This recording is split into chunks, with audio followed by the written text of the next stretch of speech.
Magandang tanghali! Kumusta po? Narito po ulit ang update natin para sa lagay ng ating panahon.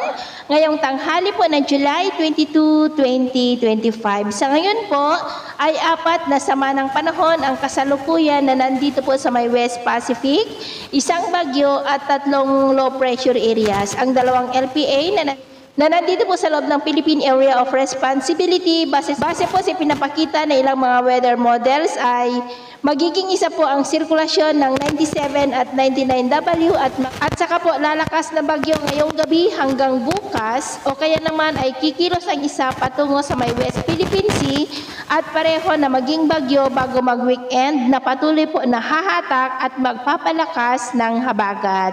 Ang isa naman na nasa labas ng Philippine Area of Responsibility ay mataas din ang posibilidad na maging bagyo bago mag-weekend na magpapatuloy na hahatak at magpapalakas ng habagat kung hihina na po ang mga nandito sa loob ng Philippine Area of Responsibility. Ang habagat ay patuloy na makakaapekto dito po sa ating bansa hanggang po sa susunod na linggo. Susunod na bagyo ay papangalanan po na bagyong Dante, Emong at Fabian. At sa lagay po ng ating panahon, habagat pa rin ang dominanteng hangin na nakakaapekto ngayon dito sa ating bansa. Ngayong tanghali ay cloudy skies with isolated light to heavy rains ang malaking bahagi ng Central Luzon, Metro Manila, Calabarzon, Mindoro Provinces, Ilocos Region, Cordillera, ilang bahagi ng Cagayan Valley, Bicol Region, Panay Island, Negros, Cebu, Bohol, Leyte, Northern Samar, Zamboanga Peninsula, ilang bahagi ng Northern Mindanao, Davao Region at Sorsogon.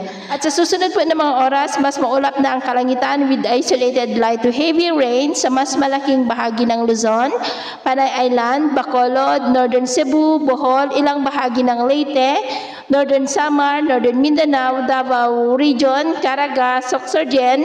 Mag-ingat po tayo dahil posible pa rin ang mga banta po ng mga pagbaha at pagguho ng lupa.